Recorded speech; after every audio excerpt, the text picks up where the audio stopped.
तो hey guys, Radhe Radhe, जय Shri Krishna. I hope आप सब लोग ठीक होंगे। मैं भी बिल्कुल ठीक हूँ। तो स्वागत है आप सबका फिर से मेरे व्लॉग में। तो आज की व्लॉग की शुरुआत कर रही हूँ मैं रात के 10 बजे से। तो आज ये टॉपिक बहुत लंबा होने वाला है, इसलिए इसमें ज़्यादा मैंने कोई और क्लिप ऐड नहीं की है। और यहाँ पे मेरी बिटिया रानी भी है, वो बिल्कुल मुझको देख रही है कि क्या बोल रही है करके, तो उसको भी दिखा देती हूँ आपको। ये देखो गुनू, आप खिल्लू खिल्लू करना, आप खिल्लू खिल्लू करना। मम्मा बहुत इंपॉर्टेंट बात कर रही है ना, आप खिल्लू खिल्लू करना, ठीक है ठीक है। तो ये बिल्कुल समझ गई है, मैंने इसको क्या बोल रखा है ये बिल्कुल समझ गई है। तो बड़ी मुश्किल से अटकाया था, तो शायद ही थोड़ा सा टेढ़ा हो गया। हाँ,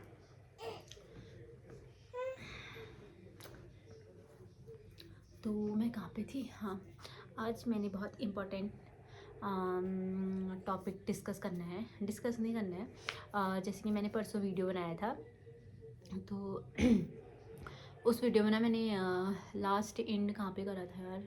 लास्ट एंड मैंने वहाँ पे किया था कि मेरी डिलीवरी मतलब सी सेक्शन पे हुई थी और एडमिट हो गई थी मैं। तो वहाँ तक मैंने ये वीडियो बनाया था। तो उससे आगे ये हुआ, जैसे मैं नहीं, जब मेरे को 9 मंथ लग गया था तब मैं गई थी। 9 मंथ लग के 1 वीक कंप्लीट हो गया था मेरा। तो जैसे कि आपको पता है 1 मंथ में 4 वीक होते हैं, तो मेरा वन वीक कंप्लीट हो गया था। तो मैं डॉक्टर के पास गई, तो उसके बाद उन्होंने मेरे को बोला कि बच्चे का वेट कम हो गया है थायराइड की वजह से, और ऊपर से मैं पिल्स वगैरह खाना स्टार्ट नहीं कर रही थी। तो उन्होंने मेरे को तुरंत एडमिट होने के लिए बोला, वरना बेबी का मतलब बेबी ख़राब होने के चांसेस हैं, बेबी को प्रॉब्लम होने के चांसेस है, क्योंकि इसका वेट ऑलरेडी बहुत कम हो चुका था। तो फिर मैं फटाक से घर आई। हमने सारा जो सामान लिया था, बेबी का आधा ही सामान लिया था हमने, फटाफट सामान वगैरह पैक करा। उसके बाद फिर पापा और ये आए थे मुझे छोड़ने के लिए, और फिर उन्होंने मुझे एडमिट वगैरह करा। फिर ये लोग घर आ गए और मैं उधर ही थे। फिर मैम लोगों ने बोला कि मुझे 1 वीक वो पहले हॉस्पिटल में एडमिट रखेंगे, दवाइयाँ वगैरह चलेंगी मेरी, और अगर कुछ इम्प्रूव होता है तो फिर उसके बाद पहले नॉर्मल डिलीवरी के लिए ट्राई करेंगे, फिर सी सेक्शन के लिए। जैसे उन्होंने मेरे को पहले प्रिपेयर करके रखा था कि मेरा सी सेक्शन ही होगा, बट उन्होंने बोला कि हम नॉर्मल डिलीवरी भी ट्राई करेंगे। तो फिर ये हुआ। फिर 1 वीक में उधर रही, फिर मेरी दवाई वगैरह चली, फिर मेरी थायराइड की दवाइयाँ भी स्टार्ट हुई, जो कि 25 mg की थी, तो वो मेरी स्टार्ट हुई। फिर जब मैं हॉस्पिटल में थी, मेरे बहुत सारे फ्रेंड बने, और वहाँ मतलब कुछ हमारे साथ एक और लड़की एडमिट हुई, तो उसका भी ऑपरेशन हुआ। बट उसका जो ऑपरेशन हुआ ना, उसका भी सडनली हुआ ऐसे, क्योंकि उसके बच्चे की हार्ट बीट वगैरह रुक गई थी। तो उसका भी जल्दीबाजी में, वो दूसरे दिन डिस्चार्ज होने वाली थी। उसको बोला था 2-3 वीक के बाद आना, उसको 35 वीक था। उसको बोला कि नहीं, आपकी नॉर्मल डिलीवरी होगी, 2-3 मतलब वीक के बाद आना। उसकी पहली भी बेटी थी, पहले उसकी नॉर्मल डिलीवरी से हुई थी, तो ये सेकंड बेबी था। उसको बोला, तो उसका ना अचानक से पता नहीं मॉर्निंग के टाइम पे क्या हुआ पेट में, तो उसके बच्चे की ना हार्ट बीट वगैरह रुक गई थी।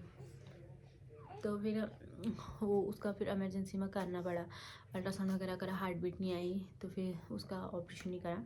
तो वो मतलब उसका ऑपरेशन हुआ ना, वो भाई इतना फुदगरी, मतलब उसके ऑपरेशन हुआ था, तो उसके जो स्टिच होते हैं ना, वो गलने वाले नहीं लगे थे, वो कटने वाले लगे थे, जो स्टेपलर की तरह दिखते हैं। बट स्टेपलर का साइड पतला होता है और लंबा होता है ना, मतलब पतले पतले होते हैं, बट जो स्टमक में लगते हैं ना, वो लंबे और इतने मोटे होते हैं वो। तो उसके लगे थे वो स्टिच, और वो स्टिच ना मैंने गिने थे, तो उसके ना 15 से 16 स्टिच लगे थे स्टमक में नीचे। तो मतलब फिर उसको देख के ना मुझे बहुत हिम्मत आई। पहले मैं डर रही थी काफ़ी, तो मैं सोचती थी यार मतलब कैसे मैं ऑपरेशन करूँगी, मैं नॉर्मल डिलीवरी भी कैसे करूँगी, मतलब मुझे हिम्मत नहीं आ रही थी। लेकिन फिर मुझे ऐसा था कि बच्चा तो बाहर निकालना ही है, बच्चे को हमेशा तो मैं अपने पेट में नहीं रख सकती हूँ, कभी ना कभी तो मुझे बाहर निकालना ही पड़ेगा ना उसको। तो चलो भगवान की जैसी मर्जी रहेगी, मुझे फ़िलहाल अपने बच्चे के लिए सोचना है। तो मैंने हिम्मत करके और उसको देखा, तो फिर मुझे हिम्मत आ गई कि ये कर सकती है तो मैं भी कर सकती हूँ। तो फिर 1 वीक गया, फाइनली मेरी डेट नज़दीक आ गई डिलीवरी की। तो मैम ने फिर उसके बाद जिस दिन ये हुई थी ना, उस दिन ट्यूसडे था। तो फाइनली पहले मेरा मंडे को करा था, तो मैम ने फिर मंडे को कुछ प्रोग्राम वगैरह था, उसकी वजह से स्किप कर दिया, तो फिर मैम ने मेरा ट्यूसडे कर दिया। तो मुझे एडमिट करा मेरे को फिर लेबर रूम में लेके गए। मेरे को लेके मंडे को ही गए लेबर रूम में, लेकिन मुझे सुबह 4 बजे से, क्योंकि मैम ने बोला इस पे ज़्यादा डोज हम ट्राई नहीं करेंगे, हम इसको बस फर्स्ट डोज लगाएंगे, अगर उसमें इसका अच्छा रिजल्ट आता है तो हम इसका नॉर्मल डिलीवरी करेंगे, नहीं तो इसका सी सेक्शन करना पड़ेगा। तो मॉर्निंग 4 बजे मुझे लेबर रूम में दवाइयाँ लगाई गई, मतलब फ़र्स्ट डोज लगाया गया मुझे, और फिर 4 बजे लगा दिया था। तो मतलब उससे ना काफ़ी पेन होने लग गया था मेरे को, मतलब पेन वगैरह मेरे को उठ ही रहा था बहुत ज़्यादा। मतलब जब मेरे को इतना मुझे फ़ील हुआ, अगर जैसे नॉर्मल डिलीवरी जब होती है ना, वो जो पेन उठता है ना, वो पेन ऐसा होता है कि स्टमक एकदम से टाइट हो जाता है। तो अगर आप कोई भी प्रेग्नेंट अगर उसको ऐसा पेन होता है लास्ट मंथ में कि स्टमक एकदम टाइट हो जा रहा है, तो आप समझ जाइए आपके मतलब डिलीवरी का टाइम आ गया है। तो उसके बाद मतलब 9 साढ़े 9 बजे तक तो मैं बहुत पेन में थी। तो फिर उसके बाद मैम ने देखा, इसकी ना मशीन भी लगाई थी मेरे पेट पे कि ईसीजी वाली, कि अगर इसकी हार्ट बीट ऊपर नीचे होगी तो फटाक से मेरा ऑपरेशन करेंगे। बट लास्ट मोमेंट में ऐसा हुआ, इसकी हार्ट बीट रुक गई, इसकी हार्ट बीट बिल्कुल नहीं आई, नील हो गई, मतलब कुछ भी नहीं दिखा। उसके बाद मैम ने बोला फटाफट से इनका वो करो, बाल वाल बनाओ, फटाफट से इनको रेडी करो ओटी के लिए, इनकी ओटी होगी।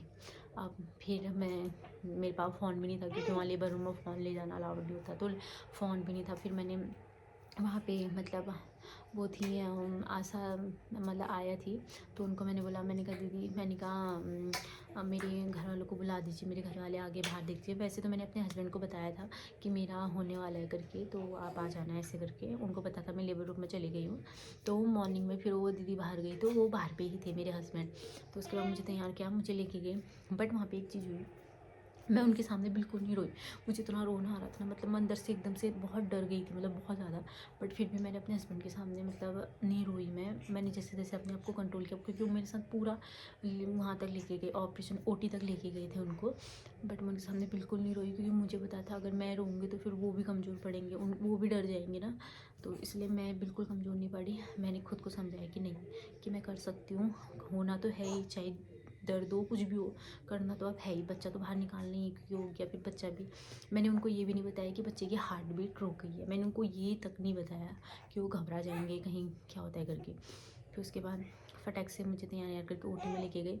मतलब वहाँ भी ना मेरा वो पेन, जो नॉर्मल पेन का डोज दिया था, मेरा वो पेन भी इतना हो रहा था मुझे, मैं बैठ तक नहीं पा रही थी। मेरा मन ऐसा कर रहा था मैं ज़ोर से चिल्लाऊँ, क्योंकि वहाँ पे वेट मतलब ऊपर ऑलरेडी मेरे से पहले 2 गए थे, तो उनका हो रहा था पीछे ऐसे वो गए, बाकी लोग भी थे वहाँ पे, बट मैं पेन में थी, तो फिर मुझे भी अंदर लिया, क्योंकि मेरे बच्चे की हार्ट बीट हो गई थी। तुरंत अंदर लिया, तुरंत मेरे मतलब मुझे ऐसे, जैसे मैं बैठी हूँ ऐसे बैठाया मुझे, और 2 लोगों ने, एक मुझे मतलब ओटी में, एक सर ने इस साइड से और मैम ने इस साइड से मुझे पकड़ के रखा था। तो फिर मेरे बैक साइड ना आगे से पूरे ऐसे मतलब कपड़े वगैरह पहनाए थे, लेकिन पीछे यहाँ पे को छोटा सा होल करा था। तो फिर ऐसे बैठे थे, तो फिर हाँ ना मतलब मैंने पूरा ऐसे देखा, मतलब कि वहाँ पे पूरा तैयार करा था ना ओटी में सब सामान, तो वहाँ पे ना इतनी बड़ी सिरिंज थी। तो पहले उन्होंने पता नहीं मेरे पीठ में ऐसे लगाया, बट मैं सच बताऊँ, मुझे बिल्कुल कोई आइडिया नहीं, क्योंकि उन्होंने कुछ लिक्विड लगाया जिसकी वजह से सुन हो गया था, मतलब मुझे पता नहीं चल रहा था कि कुछ फील नहीं हुआ, मतलब मुझे पता ही नहीं चला कब उन्होंने मेरा इंजेक्शन लगाया, कब क्या उन्होंने, मतलब मुझे थोड़ी देर मेरे को ऐसा लगा खाली बैठा रखा है, बट उन्होंने बोला हो गया, लग गया इंजेक्शन। मैंने बोला कब, मुझे सच में नहीं पता चला, मतलब मैंने नीडल वगैरह देख ली थी तो, लेकिन मुझे पता नहीं चला। फिर उसके बाद मुझे लेटाया फटाफट, और लेटाने के बाद उन्होंने मुझे बोला मैम अपना ना लेफ़्ट साइड का पैर उठाओ आप। तो मैं ऐसे उठाने की कोशिश कर रही हूँ, नहीं उठ रहा, हिल मूवमेंट ही नहीं कर रहा। फिर मैंने बोला सर कैसे उठाऊँ, ये तो उठ ही नहीं रहा है, पता नहीं क्या हो गया। उन्होंने बोला हो गया, असर हो गया, चलो चलो चलो फटाफट। उन्होंने मतलब जितना स्टाफ था फटाफट, एक ने मेरे यहाँ पे वो ऐसे कर्टन का पर्दा लगाया, और एक ने मेरी यहाँ बीपी मशीन, पल्स मशीन, मतलब दोनों साइड से मेरा हाथ का बात मतलब बेल्ट लगा दिया था, क्योंकि ताकि मैं मूवमेंट ना कर सकूँ एकदम से, और अगर मैं मूवमेंट करती तो फिर नीचे असर पड़ता, स्टिच वगैरह लगाने में, कुछ कट करने में भी गलत कट हो जाता है, क्योंकि उसी जो जिससे कट करते ना वो बहुत ख़तरनाक होती है ब्लेड। तो फिर वो करा। बट मेरे साथ एक चीज़ हुई, जो मतलब ऑपरेशन थिएटर में ऊपर लाइट होती है ना, बड़ी सी लाइट होती है उसमें मिरर था, उससे पूरा मेरे स्टमक का दिख रहा था। तो मुझे, मैं सच बताऊँ मतलब मुझे पता ही नहीं चला कि, मेरे को लगा बस क्लीन कर रहे हैं, मुझे ये लगा था। क्योंकि थोड़ा बहुत फ़ील तो हो ही रहा था, पेन फ़ील नहीं हो रहा था बस, लेकिन अगर बॉडी पे हिल रही है तो फ़ील तो होगा ही। उन्होंने फिर काट के, भाई उन्होंने पूरा कट कर दिया था। जब बच्चा बाहर निकाले थे तो मैंने हाथ में उनके ब्लड देखा, ऊपर देखा, मतलब उसमें मैंने ब्लड देखा। और मतलब एकदम से मैं सुन कि यार इन्होंने स्टमक कब काटा मेरा। फिर उसके बाद फिर बच्चा ना, जब उन्होंने ऐसे खींचा बाहर को ना, तो यहाँ से ऐसे कोई चीज़ नीचे हो गई। तो मुझे फिर पता चल गया कि नहीं, बेबी निकाल दी। फिर मैंने मामू को देख लिया था, उन्होंने ऐसे करके निकाला ना, तो मामू का फेस ऐसे ऐसे उल्टा था, मतलब बैक साइड से दिख रहा था। लेकिन मुझे पता चल गया था कि मेरी बेबी गर्ल ही है, क्योंकि फिर उसके बाद उसको लेके गई। तो जब ये जब इसको रुलाया ना उन्होंने, तो लड़कियों की आवाज़ ना एकदम से पतली होती है, लड़कों की एकदम खतरनाक होती है, लेकिन लड़कियों की बहुत सॉफ्ट सी वॉइस होती है। तो मुझे पता चल गया था मेरी बेबी गर्ल है। तो फिर सर भी आए, सर ने बोला, मतलब ना वो लोग मुझे सोने नहीं दे रहे थे। और भाई सर लोगों ने ना, मैम, मतलब वैसे तो वहाँ पे मैम लोग, MNS वगैरह सब थी, बट एक सर भी थे, वो लोगों ने इतना एंटरटेन करा ना वहाँ पे, मतलब इतनी सारी बातें कर रहे थे, मुझे सोने नहीं दे रहे थे वो लोग। मतलब नींद भी नहीं आ रही थी, लेकिन वो देखते हैं कि पेशेंट सोए नहीं करके, तो काफ़ी सारी बातें कर रहे थे। तो मेरे को भी इतना आइडिया, मतलब कुछ पता ही नहीं चला। फिर उसके बाद मामू को लेके आए, मुझे दिखाया कि क्या है, मैंने बोला बेबी गर्ल है। फिर उन्होंने मेरे पास लेके आए, मैंने मामू का फोरहेड पे किस करा और उसको प्यार करा। फिर उसके बाद इसको, इसके पापा को, फिर उसके बाद इसको लेके बाहर चले गए। उसके बाद कुलदीप को बताया कि आपकी बेबी हो गई। फिर उसको नीचे लेके गए। फिर उसके बाद इस ऑपरेशन, मतलब काटने में, बच्चा निकालने में टाइम नहीं लगा, लेकिन इस चीज़ लगाने में थोड़ा बहुत टाइम लगा, 15 से 20 मिनट का बस। उसके बाद फटाफट से फिर हमें नीचे लेके गए, हमारे रूम पे लेके गए। वहाँ भी मतलब वो करा, क्या बोलते हैं, बेड में रखा। फिर कुलदीप भी आए, फिर वो करा। बट ना उस टाइम पे मुझे कुछ फील नहीं हो रहा था, पेन वेन कुछ नहीं। फिर फाइनली मैंने अपने बेबी को देखा, तो मुझे काफ़ी सुकून मिला, बहुत ज़्यादा। और फिर मैंने इसको फर्स्ट फीड कराया, वो भी काफ़ी अच्छा मोमेंट था। फिर उसके बाद क्या हुआ, फिर हाँ, फर्स्ट डे तो कुछ फील हुआ, लेकिन सेकेंड डे ना, जब उन्होंने हमें उठाया, मैं सच बता रही हूँ, आप लोगों को झूठ नहीं बोल रही हूँ, जब सेकंड डे उन्होंने हमको उठाया ना, भाई इतना पेन। मैं सच बताऊँ, मैंने किसी की हेल्प नहीं ली, मैंने अपनी मतलब सास की हेल्प ली, और मैं खुद उठी। मैंने किसी का वेट नहीं किया कि ये स्वीपर आएंगे या फिर हाउस कीपिंग वाले आएंगे ये उठाएंगे, या दीदी लोग आएंगे उठाएंगे, मैंने नहीं। मैंने मम्मी को बुलाया और मैं खुद उठी, और उसके बाद मैं खुद चलने की कोशिश की, और मेरे नीचे ना इतना खतरनाक पेन, मतलब वो फर्स्ट वॉक इतनी खतरनाक, भाई मतलब ऐसा क्या करूँगी मेरे को। फिर उसके बाद हम जैसे तैसे मैं वॉशरूम तक गई।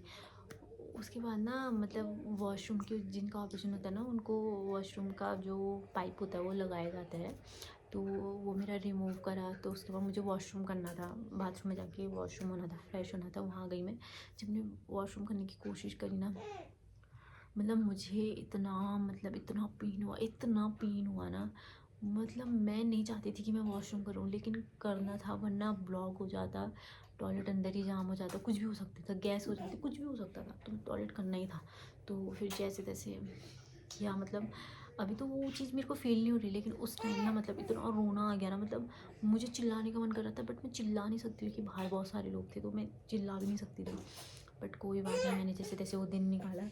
फिर ना उन्होंने हमें पेन किलर दी थी, तो मैंने वो पेन किलर खाई। उसके मतलब जो पेन किलर दे रहे थे ना, उससे पूरे दिन और रात मुझे रेस्ट मिला। और थर्ड डे भी मेरे को काफ़ी पेन रहा, फोर्थ डे मतलब पेन तो अभी भी रहा, अभी भी होता ही है, अभी नहीं होता गो, अभी तो काम वाम में सब कुछ करती हूँ। फिर थर्ड डे, मेरे को 4 डे तक रखा था।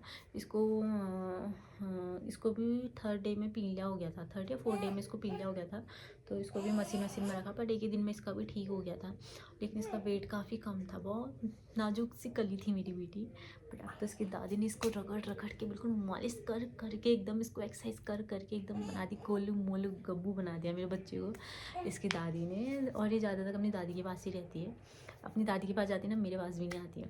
तो और हॉस्पिटल ना मतलब मिलिट्री हॉस्पिटल बहुत अच्छा है। वहाँ के जो डॉक्टर है वो बहुत अच्छे हैं, एमएनएस स्टाफ काफ़ी अच्छा है। लेकिन वहाँ एक दो हैं, बट कोई बात नहीं, कहीं ना कहीं एक दो तो होती हैं। उनकी लैंग्वेज मुझे बिल्कुल पसंद नहीं है।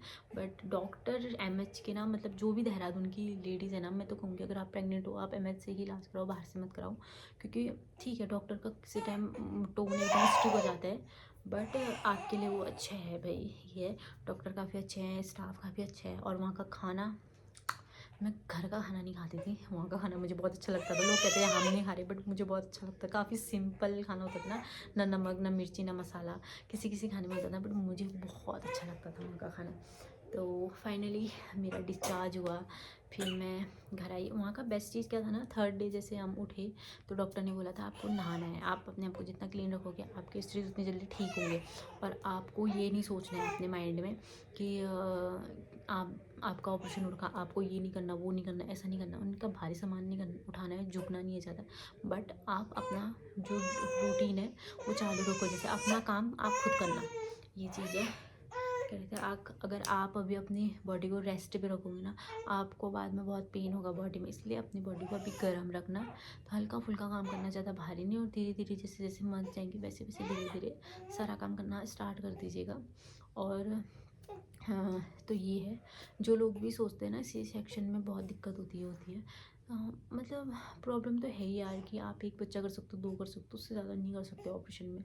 और नॉर्मल डिलीवरी में आप कितने भी बेबी कर सकते हो। सी सेक्शन में क्या होता है फिर, तो अगर एक बार सी सेक्शन हो गया तो फिर सी सेक्शन ही होता है।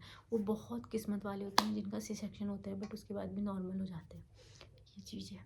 तो ये थी मेरी डिलीवरी की जर्नी, जो काफ़ी अच्छी थी। तो आई होप आपको मेरी जर्नी पसंद आई हो। प्लीज़ मेरे चैनल को लाइक करें, सब्सक्राइब करें, शेयर करें।